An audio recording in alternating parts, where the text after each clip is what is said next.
But today we're here to discuss breaking the mold of population health for diabetes and metabolic disease. I'm Denise Giambalvo, Vice President at Midwest Business Group on Health. And our focus will be with talking about day 2 and their program. They are a trusted partner of the Midwest Health Purchasers Collaborative. They have been vetted by a panel of employers and chosen as our partner. This has been a partnership that we've had in place for a couple of years, and we're really pleased to be able to share their intellect with all of you today. This, as you can see, has been set up as a meeting because after they present their information, case study, we will open this up for a group discussion. So as you know, as they're presenting, pull together your questions. You can put them in the chat, or you can just pull them aside because again, you'll be able to unmute yourselves and be on camera and ask the question, or submit through the chat. You'll have that option. So again, listen, gather questions. So I'm really happy to have Dr. Stephanie Duggan, Regional Vice President and CEO of Ascension, Michigan's Northern Ministries St. Mary's Ascension Hospital. And so Dr. Duggan, correct me if I got that wrong, because yeah, no, I didn't. Regional Vice President, I have that right, and CEO. And Dr. Duggan spoke at our annual conference, so if you attended that, you got to hear her then. She was absolutely fabulous, and we invited her back. And we also have Andrew Federici, Vice President of Day 2, here with us today. And Andrew has 15... When you're sitting in a room with a couch. We just need someone to mute themselves. Thank you. Andrew has 15 years of experience in marketing leadership, driving growth in both startups and large enterprises. He's editor of the book Black Belt Fitness for Life. So there you have a little bit of trivia on Andrew. It's through Tuttle Publishing, and holds a 3rd degree black belt in Taekwondo. Sorry, I'm in charge of slides as I'm speaking, so you can see I missed advancing. So here's Andrew, and I am going to turn this over to Andrew now. Thank you so much, Denise. Thank you, Dr. Duggan. And thank you all for attending this session. We really want to talk about breaking the mold of population health. We are on a mission to break the mold, and when we say breaking the mold, we really mean how can we reinvent care models for chronic diseases. And today we're going to talk about metabolic diseases, but this is the beginning of a number of breaking the molds. So I think on the next slide, you'll enjoy a moment of humor with me. Oh, there's the big hammer coming down. The definition of insanity, according to Albert Einstein, is doing the same thing over and over again and expecting different results. Said differently, what are we going to do? How are we going to break the mold of population health and change the outcomes that we've all been hoping to achieve? As we look at metabolic diseases, if we go to the next slide, I think these will be familiar to many of you, and perhaps not as familiar. And there's a build on this slide where we're going to go through each of the main categories. Type 2 diabetes impacts 1 in 10 in the United States. And the next build, pre-diabetes, 1 in 4. Obesity and now non-alcoholic fatty liver disease, 1 in 4. And obesity, 1 in 2. And I think as we look across this example of chronic disease challenge. We're talking about almost half, if not more, of the U.S. Dealing with some form of metabolic condition. And I think as we think about the pandemic that we've been through over the last year and a half, we call this the silent pandemic. And as many of you may know, a lot of the deaths related to COVID were with people who had some metabolic condition. And so it kind of it laid bare this issue that we have. And it's a huge cost for employers, for health plans, for the government, and it's growing. And we want to stop it. We want to break the mold, and we need a huge hammer to do that. And our goal over the next 20 minutes and in our discussion after that is to present to you a way to do that. Next slide. Let's talk about the challenge, the problem. Traditional approaches to metabolic diseases are limited. We have had things that were the best that we could get. However, things have now changed. The science has changed, but traditionally we had ADA guidelines, and if we push the build on that, they are one size fits all. Everyone has the same plan. And as we'll talk about in a few slides, the problem is people are different. Medications have been extremely helpful. However, there are limitations there as well. They are expensive. They have side effects. Strict diets. Well, who can do that? That's really setting people up for failure. They are one size fits all and very hard to maintain. And of course, surgery, again, has helped many people, but it is very expensive and it's invasive. And in terms of reducing costs and keeping people healthy, we want to avoid all of these. And so these are the challenges we've lived with for many years, and we liken this to spreading peanut butter over bread, where it's one size fits all, everyone's the same, but not everyone benefits from all of these, and we're going to talk about each one. Medications have been extremely helpful to many people.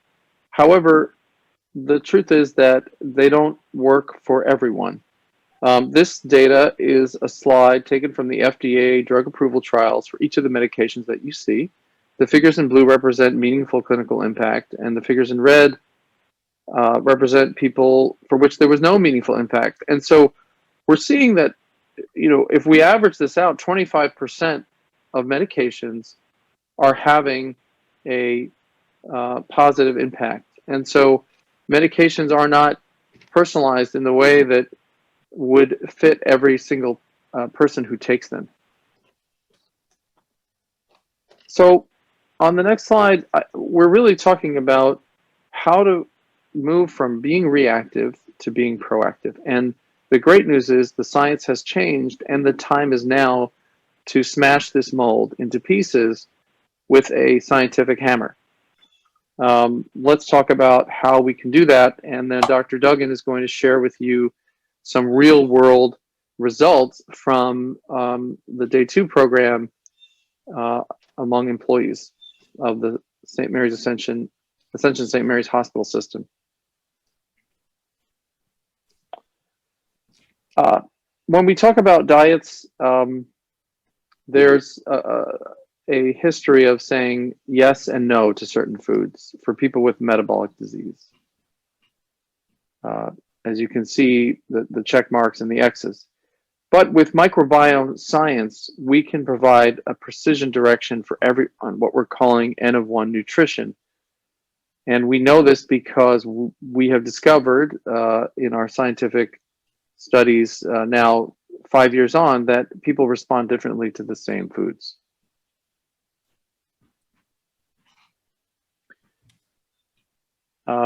Food, if anyone is familiar with metabolic diseases, food is a major part of people's lives in general, but if you have metabolic disease, it becomes this duality of love, family, and celebration and heritage, but also pain, hate, and sadness.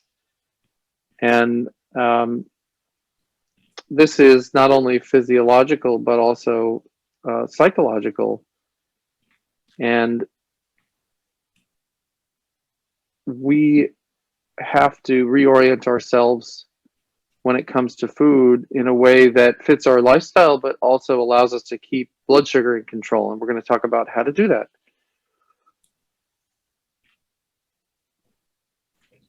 This is taken from the ADA, clinical diabetes.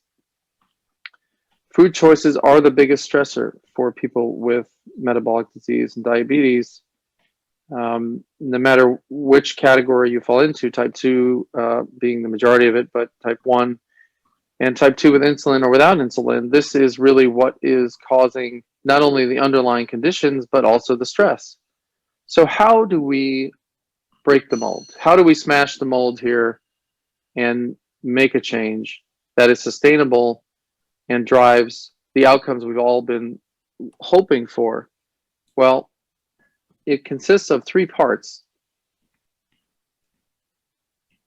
The first is the microbiome, and if we build that through microbiome analysis, and when I say microbiome analysis, let me be clear that it is microbiome analysis that is high resolution, full shotgun metagenomic sequencing that looks at the species and strains of bacteria in the gut, which is different for every person on the planet, and their metabolic functions.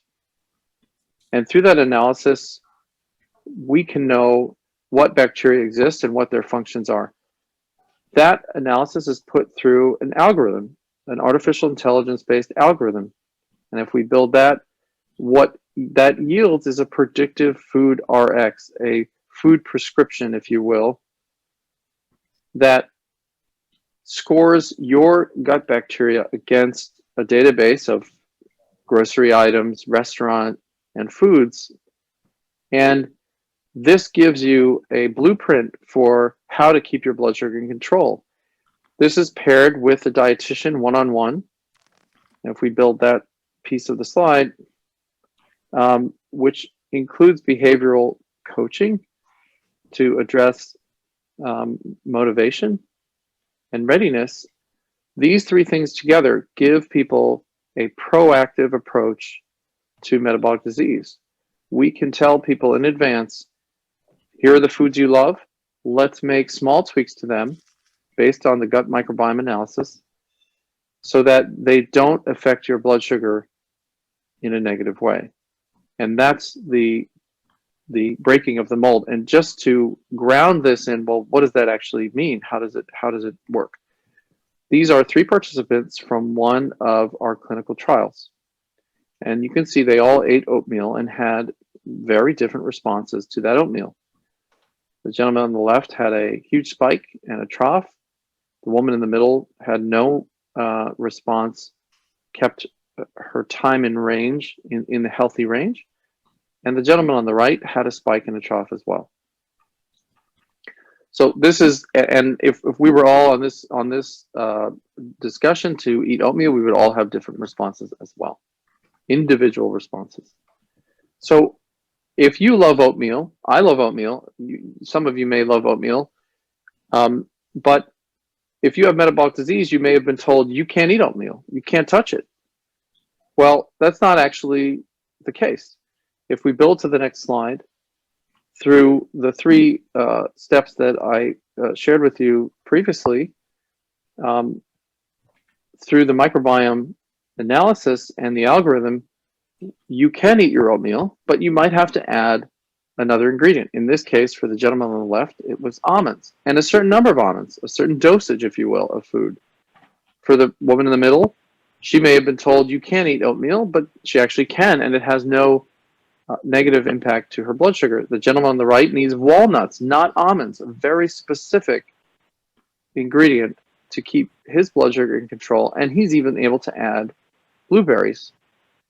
And so when we talk about breaking the mold, what we mean is fitting into each individual's lifestyle, each individual's preferences, heritage, culture, and allowing them to eat the things they love.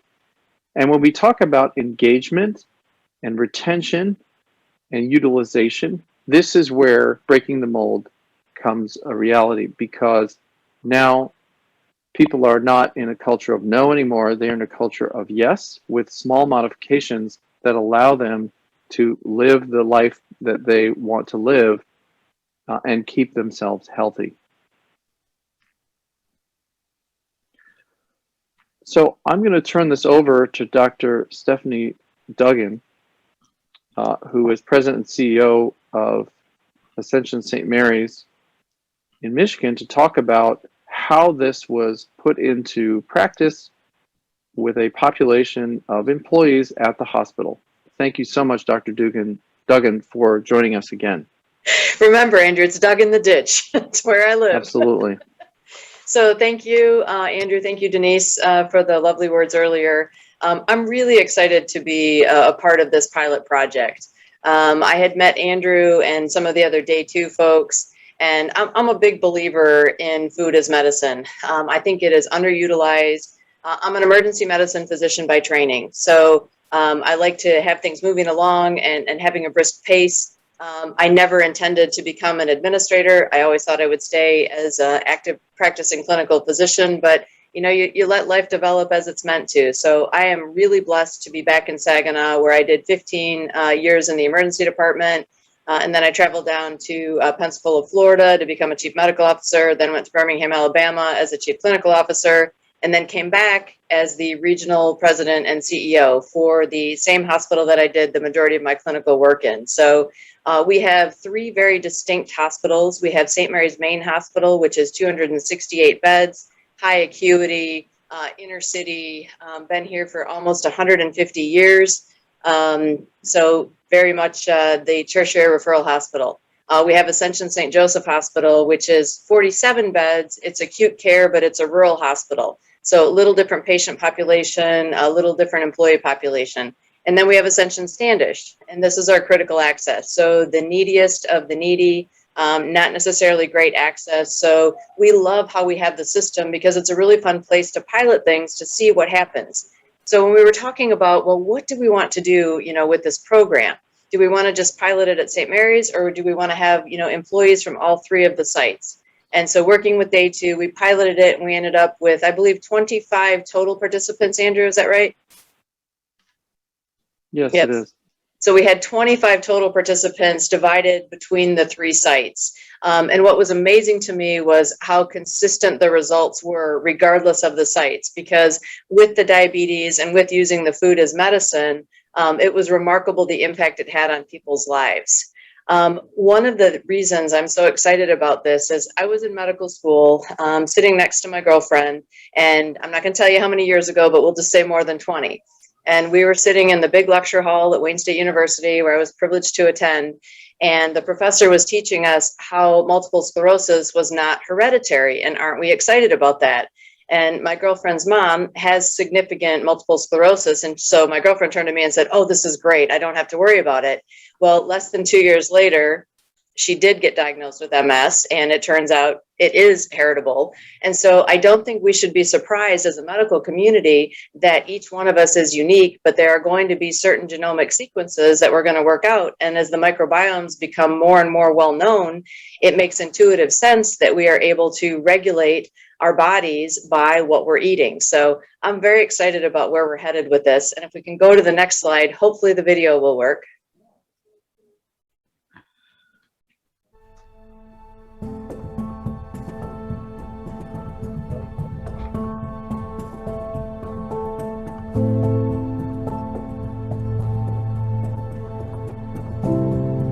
First learned that I had diabetes, I started having problems with my feet, actually. It felt like I was walking on tennis balls. When I found out that I had diabetes, I just was so shocked to see that my A1C had gone up to 11.6. I found out I was pre-diabetic about 10 years ago, and it stayed in that range for a long time. And the last couple of years, it has moved to type 2. I have a very big history of diabetes in my family, on both sides of my family, actually. I was pretty scared about where my future was leading. My dad lost his part of his foot. When I found out I had diabetes, we started counting carbs, mostly counting carbs, just trying to get our blood sugar to go down. That didn't help. Did it work? No, it did not. It did not.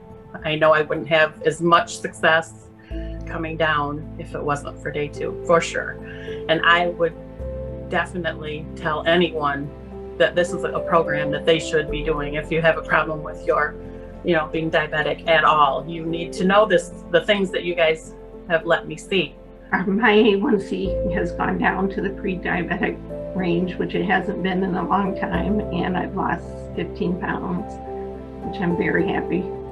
I've lost over 10 pounds, and my A1C went from an 11.6 to 7.5. My weight has dropped from about 8 pounds, and I've gone from diabetes range to pre-diabetes range, and I'm really happy about that. And I hope to continue lowering it even more. With the day 2 program, I've noticed that I don't have the numbness and tingling in my feet that I used to have before I started this program.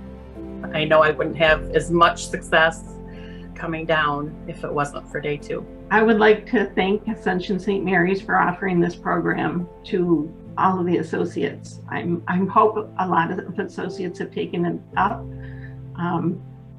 It's helped us immensely, and I hope they keep going with the program. I think it's a fantastic program.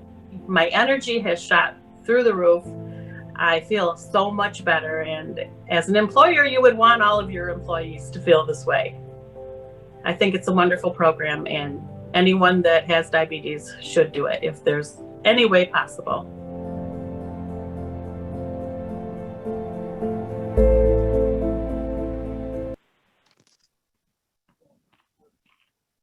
So that's especially moving for me, having known Vicki for almost 20 years and working with her directly. It's hard to watch people that you know and care about become unhealthier, especially as a clinician. And then you say, are you following your diabetic diet? Are you exercising? Are you doing your thing? And you get back, yes, I am, Steph. I'm sorry, it doesn't seem to be working for me. And then you see the yo-yo, from the clinical standpoint, and your heart hurts because you want something better. But what we have, as Andrew described, are the pyramids. This is what we've been taught. This is kind of all that we have, because we never took genetic variability into account, because we didn't really know. We would just say, oh, you're an easy keeper. So you have to work twice as hard. But the reality of it was, if their microbiomes in their gut are not digesting the food in order to break it down, and they're kind of storing all of those carbs into their fat cells, they're not cheating on their diet, which is what we always used to think. That, oh, they're just not following it well. And I love with Dawn and Carl, you always worry when you have a spouse, that it always seems like one of them, follows the diet and everything happens just beautifully, and the other one swears they're following it just perfectly and nothing happens. And so to have that push and pull, where when you actually adjust the foods differently and then they both have success, is awesome. So overall, granted, it's a small pilot study, but of our employees, when we did the cumulative results, we had a drop in a hemoglobin A1C level of 1.4, which is huge. Many patients don't drop a hemoglobin A1C more than 1, even after being on programs for 6 months. So to get this kind of change in 3 months, and I forgot to mention, because we were kind of COVID and then it backed off, and we kind of snuck it in between our 2 waves of COVID, well, the first 2 waves of COVID in Michigan, we did this program from November through January, because it was a 3-month program. So these results came over the 3 major holidays that are really revolving around food. But the people that I talked to, our employees, were so excited about the success that they were seeing that they were able to share it with their families. And that slide that Andrew talked about with the food and how it's that emotional relationship. I have horrible genes in my family. We have obesity, we have diabetes, we have high blood pressure. I mean, you name it, we've got it. And so to have success around your family members and be able to share this I really think that it is going to be where we're going to have to go as a country in order to have our workforce healthy, our young people healthy, because this COVID pandemic of isolation has been really tough, and everybody has coped in different ways. So I think that the timing is right for us to really be excited. So the time and range, what does that mean? So when your blood sugar is in a healthy range, say 80 to 110 for most of us, some people go up to 120, you're comfortable, you have energy. It's when you have those food comas where you totally binge on carbs and your blood sugar shoots up to 160, or you eat too much of the turkey and you get the L-tryptophan effect and you just feel like you can't move. But how do you know when you're kind of getting to that point? What was great about the day 2 is that they did the continuous glucose monitors into all of the participants. So they had a continuous glucose monitor in your arm, so you would know what you ate, you would see what it did to your blood sugar, and you would be able to then immediately say, geez, I really shouldn't eat, 4 potatoes and then, a big steak, because my blood sugar shoots up and I feel miserable. You know what, if I have a small scoop of ice cream, it doesn't make my blood sugar go totally out of range. And having that continuous feedback, I heard from more than one participant that made a big difference. 12-pound weight loss in 3 months is remarkable.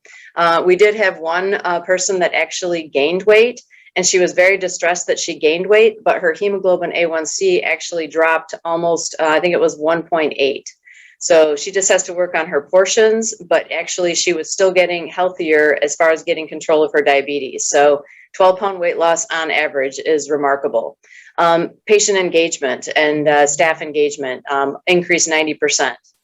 I'm sorry, with my screen, I'm having a hard time reading what the far right. Medication reduction, the last So one. we also were able to have a medication reduction. Thank you, Andrew. So ultimately, the goal is, if you're using food as medicine, is that you'll be able to get off of some of your diabetic medications and be able to just control this on your own. 73% increase in energy. I mean, who doesn't want to have more energy when they get up in the morning, especially kind of in the middle of that pandemic, when we saw so many of our healthcare workers just be absolutely overwhelmed with life and patient care and home life. So to have in the middle of this a 73% increase in energy goes along with a 45% increase in sleep quality. So these were incredible results. 50% decrease in hunger, because everybody always thinks when they go on diets, I'm going to be hungry, I'm going to be crabby, not seeing it. 18% decrease in stress. So very, very excited about that. And then also another measure of the increased engagement with the increase in the NLS scores. So again, a small pilot study, but as you heard from Vicki and Dawn and Carl, and then you see from the cumulative results, very powerful for this small study over Christmas and the holiday time. These are other member success stories. Teresa, hemoglobin A1C went from 7.9 down to 5.8. And what she loved about it was the support, the individual scores, and her overall results. And she has not stopped smiling like that since she's participated in the program. Liz, more energy, doesn't seem as tired. Transformative. I mean, what can we do for our employees that's truly transformative other than helping them improve their health? Tom, it's a program designed around my body's reaction to food. I'm never hungry. I have so much more energy and I'm losing weight. And I've known Tom's wife for a long time as well, and they are having a ball. They're out and about and doing their thing. And 8.1 to 6.7 in 3 months. His primary care physician was also thrilled. So, and then Carl especially loved the dietitian. It's that personal touch. And as Andrew described, it really is the threefold. It's knowing what your microbiomes are doing, adjusting your diet, and then having that personalized touch, because any change is hard.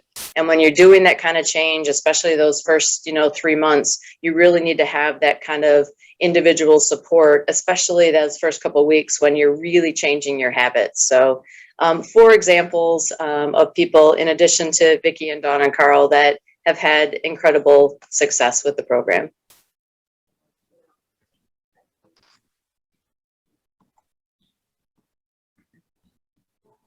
Thank you so much, Dr. Duggan. Really appreciate you sharing all of that. And really, I'm excited to shift gears into our Q&A. And I'd love to open it up to everyone here.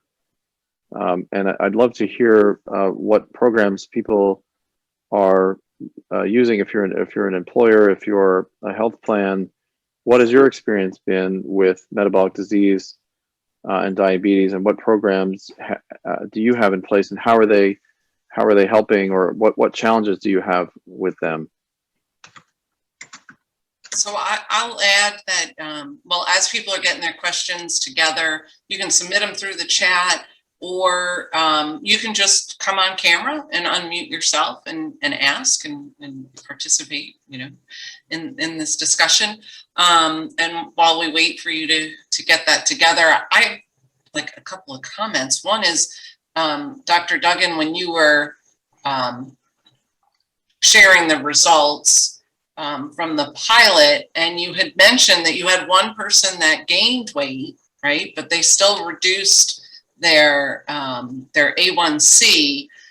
And I just wonder, from employers, how often do you hear that from vendors that you contract with? So we have all of this success, right? But did some people, like here, did some people gain weight, and what happened to those people who gained weight?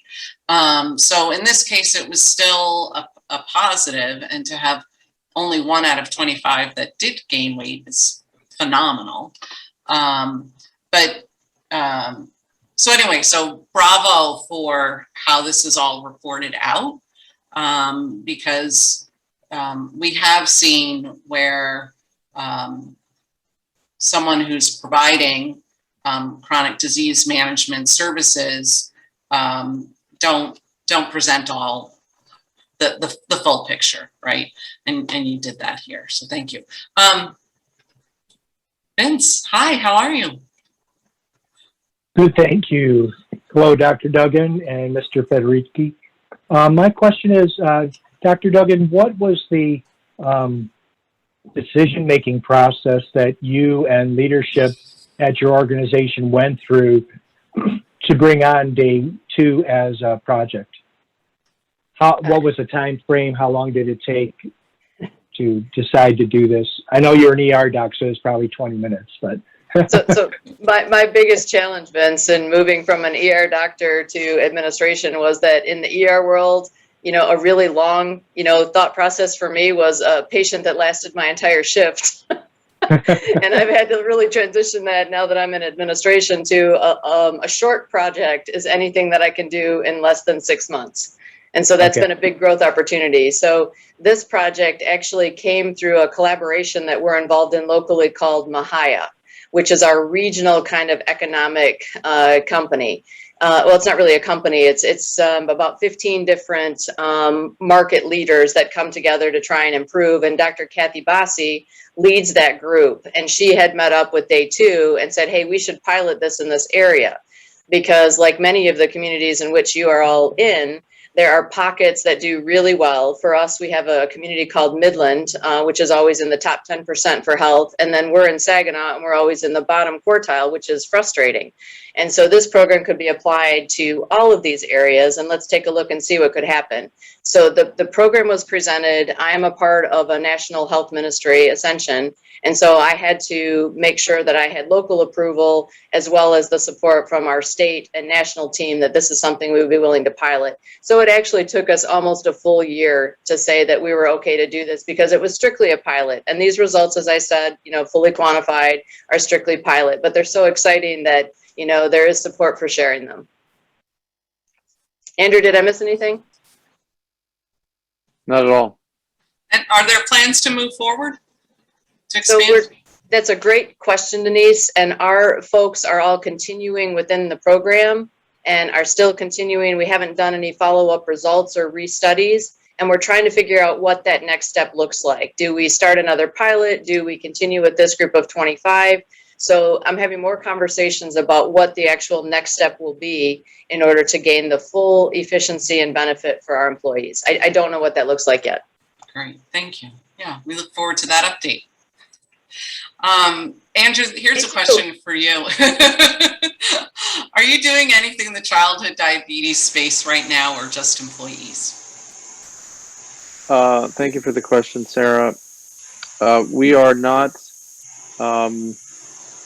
working with patient members who are under 18 years old, although we do work with gestational diabetes in mothers. So that's one piece of that. But we're focused mostly on adults 18 and over. Okay, thank you. I'd love to hear, I think there are big challenges out in the market, and I would love to hear your hard questions, your difficult questions, and whatever challenges you're dealing with, because that's where we love to see how we can address those. And I just know from talking to so many employers and health plans that engagement is a challenge, enrollment is a challenge, utilization is a challenge, ROI is it just goes on and on and on. And I think my interpretation of all this is that a bill of goods has been sold, but the results are not necessarily where they should be. And I would love to hear those challenging stories and talk about them together, because I'm sure we can all learn from each other. Yeah, and I'm seeing a number of our employer members here in the audience, and so I'm wondering if one or two of you would be willing to pop in here and share with us what's your process in in contracting for services with anyone. As Dr. Duggan shared, it took a year for her to get approval for this pilot, right? So what does that process look like for all of you? What challenges do you run up against in getting initiative in place?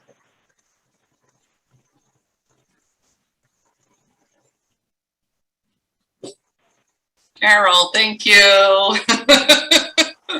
You must have been feeling my energy coming to you. You're lean in, Carol. right? You're lean in. I'm working from home, as you can tell. You just saw the whisk of the cattail, but listening to everything, and I fully support. I think what Day 2 is doing is absolutely great. And again, Dr. Duggan, what you're doing is phenomenal. We are a manufacturing firm of 1,500 employees in the U.S., spread across about 11 different locations. The Midwest mentality we've got, and very conservative for our manufacturing headquarters here in Illinois, is we do an outcomes-based wellness program, and we leave it up to the employees and their spouses to figure it out. So it's a very hard sell to try to put something in place like this, because it is unique, it's different, it captures a small percentage of our population, and with a benefit staff of 2, we've got to cast the net very wide, and putting a pilot in, even though I know it's the right thing to do, to try to sell it to our senior leaders. They're like, yeah, it's just something that you've got, if you've got that kind of time to be able to put this in on such a small program, ... away we go. So unfortunately, we really struggle with something like this. As much as I'd love to be able to have a single building of all my employees to be able to do something like this would be phenomenal. But when you got, between 50 and 350 in each of our little locations, it's so hard. And, we just, I can't get the buy-in. It's just difficult to do. Thank And you. I should have mentioned, Carol, those are really, really good points, that we had to do this virtually because we were in the middle of COVID. And so that was the other thing that probably we should have brought out. And I'm just curious, do you know what percentage of your 1,500 employees are diabetic? I don't have it off the top of my head. It is musculoskeletal is our first because of manufacturing. MSK is our number 1 driver. Number 2 driver, diabetes, is always way high. Average age is in our 50s. 70% are manufacturing, of which of our manufacturing employees, 60 to 65% of our manufacturing employees are male. So we fit the recipe for. We have a lot of issues, and I can't get the traction because we've got a lot of, unfortunately, very stereotypic. They get 20 minutes to eat, they slam food, they go back to work. We have them for one meal. We don't even have, we can't even control that. We have a cafeteria. So whatever they bring in is all that they do. We can't take people off the line other than for 1 hour at annual enrollment.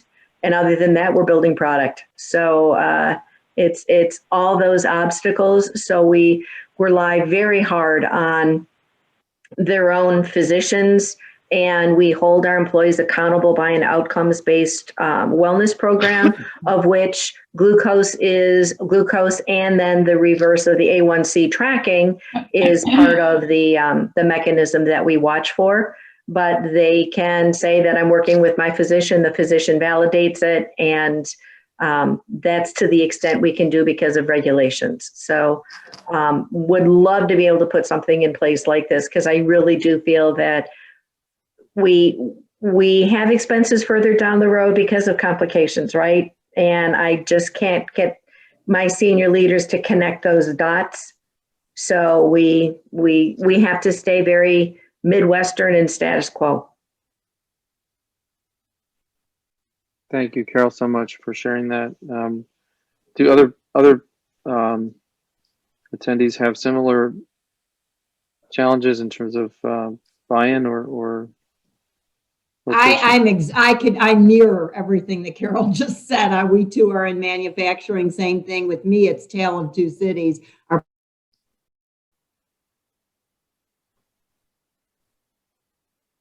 Karen froze. I'm sorry? Froze. Oh, you froze for a moment on my end. Is she freezing on everyone else's end? Okay. You're back on, Karen. You're back. You're good. Okay. I don't know where I left off, but everything that Carol said is very similar to what I have experienced with our manufacturing facilities. Very hard to gain traction in the Deep South.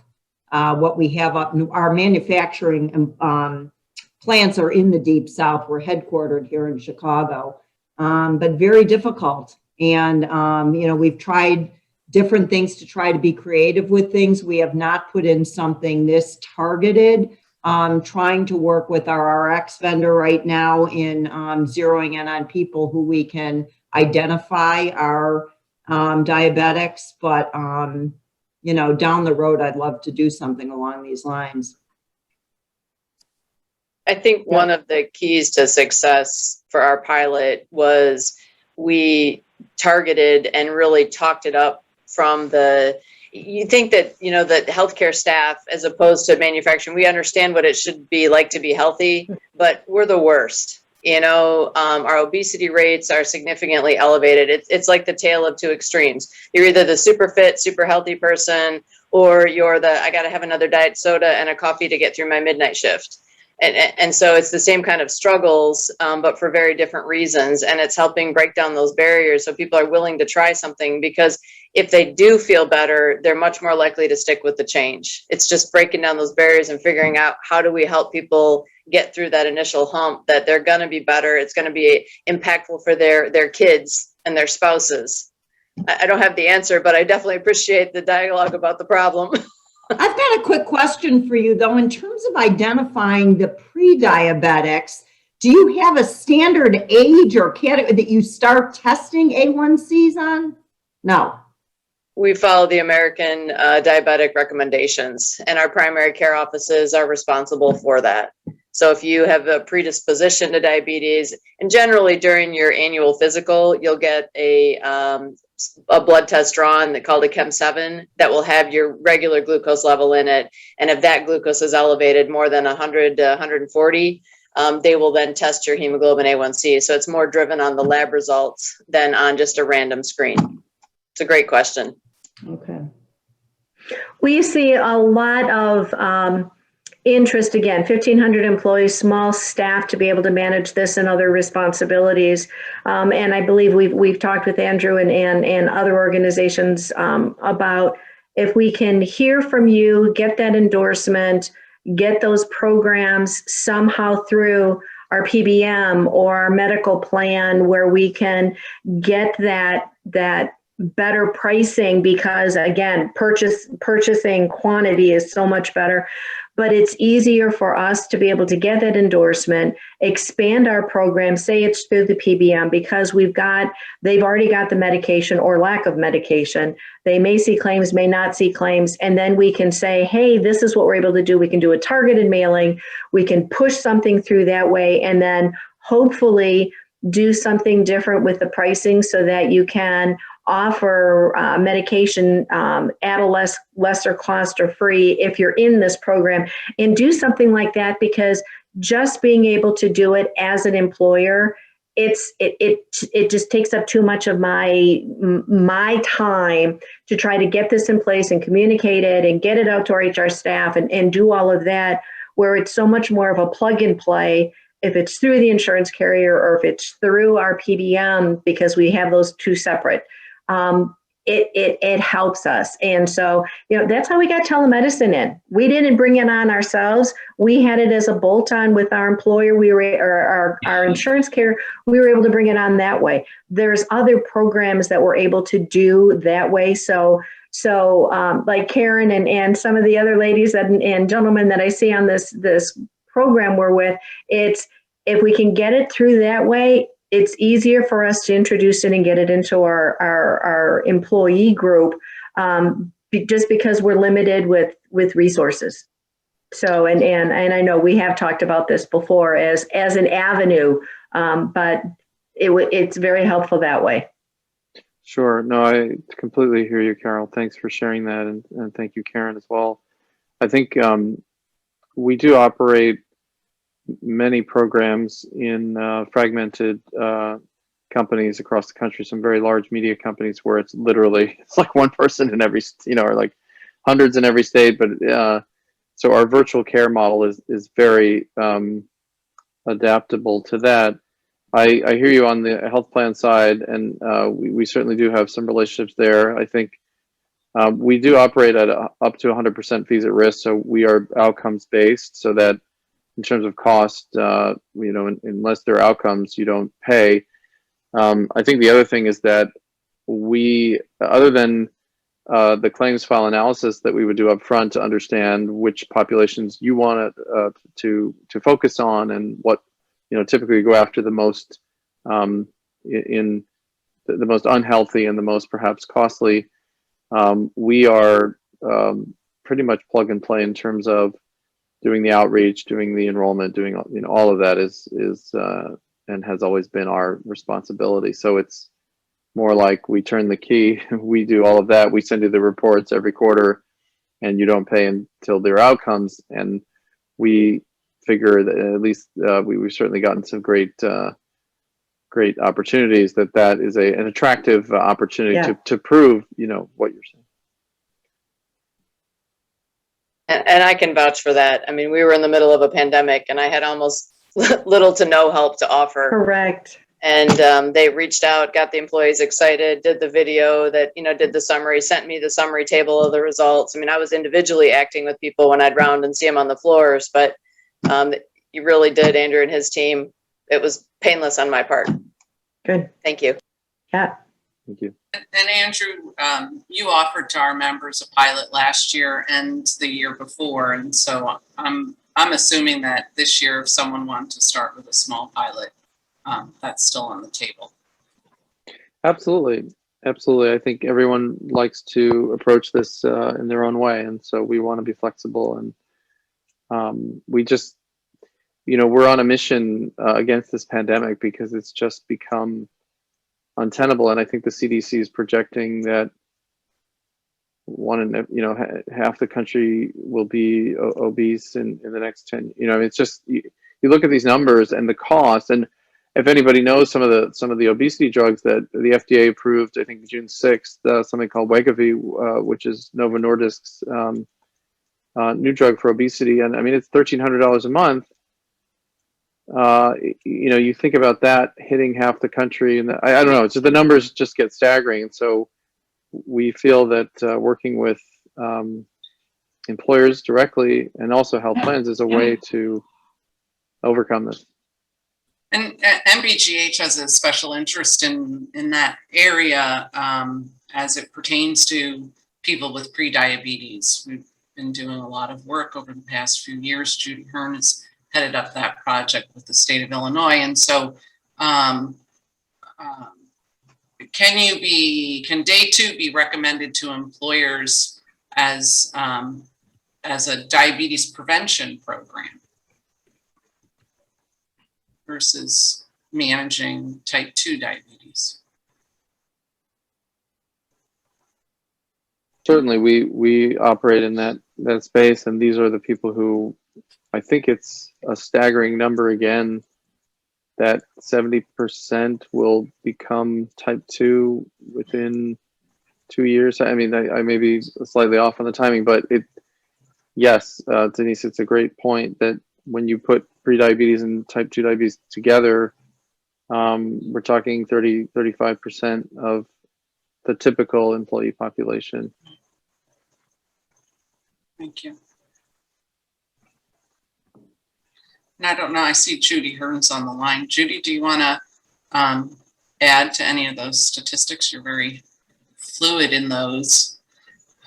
Like I said, I just know that if employers can help employees lose weight, and from what I've heard this morning, this program certainly helps to do that. That is one direct way that you can improve your bottom line.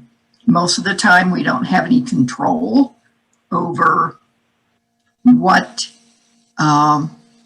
diseases our employees acquire, but this is one that you can really make a difference and help those with type 2 slide back to not having it. So I really encourage everyone not to just dismiss diabetes, because it'll be probably one of your top expensive conditions that every employer will have, without a doubt. And it's a growing pandemic, certainly the silent one, as Andrew mentioned earlier. So I think it's an important subject to consider. thank you, Judy. And if I may just add one comment, and this is Steph's opinion. So it's not, I haven't seen literature on it yet. I don't know if it's coming out, but I have 2 kids in I've got a 20 and a almost 22-year-old. And I see their friends, and, we've always been kind of the house that the kids come to and talk. And Michigan has recently changed their stance on marijuana. The drug scares me to death. My children know exactly how I feel about it. And I just see so many of their group of, 50 kids that come and hang, and I see them getting bigger, and I think that I always thought this was kind of a, like, when you hit 50 and your metabolism changes, and that's when you really start seeing the type 2 coming out. And I really want us to not think about that as employers, because I see more and more young people that are, carrying more weight than, are in the 50s, felt comfortable with. So I just think there may be no correlation, but I encourage this group to watch the statistics, because anything that we can do to help people be at a healthy body mass index is going to decrease their risks later on in life. And so I'm really excited that we're talking about this. And back to your point, Denise, about possible prevention on the pre-diabetics, I think that 20 to 40-year-old group is a group that we should concentrate on when they're coming into the workforce to help them develop their healthy habits. Thank you. Do we have any other questions or comments from the audience? The hand went up, but I think it went back down.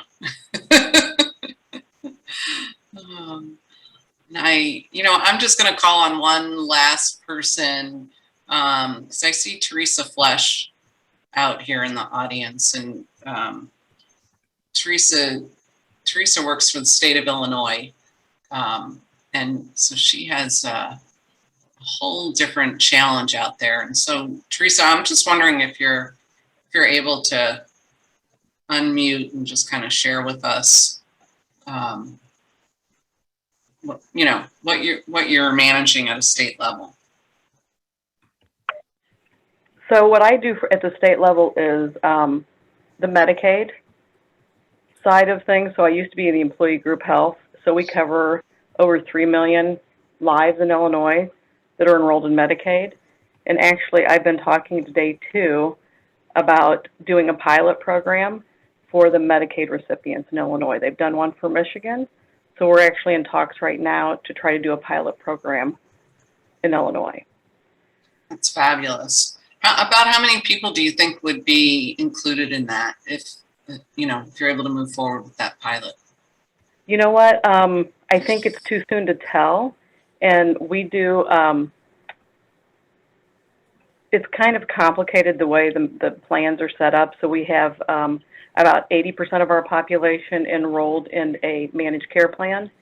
And then we still have about 20% doing a fee-for-service. So I think we'd probably focus on a fee-for-service to start with. So we really haven't got to that level of detail about how we're going to slice and dice this, because the managed care plans are more what I would call like in a fully insured kind of arrangement. So we'll have to work with the plans to see if we can get them engaged in the pilot program. So my guess would be at this point that we would start with the fee-for-service and then figure out how to go from there. Thank you. Thank you. I appreciate you kind of playing with me here and coming on board. But, as employers in different industries, you all have your own challenges. And so, Teresa just represented another population that. So I am working with CMS too. I'm trying to get them engaged in this as well, because I do believe that it would be a very good thing for the employee group health plans in Illinois to cover about 500,000 lives. Yeah. So I'm working trying to get them engaged. So stay tuned for that one. Great. Well, we're looking forward to hearing updates. Yeah. Thank you so much. Thank you, Teresa. Sure. So if there aren't any other questions or comments, I'm just gonna share my screen again, because on here is my contact information. You could contact Judy Hearn too, but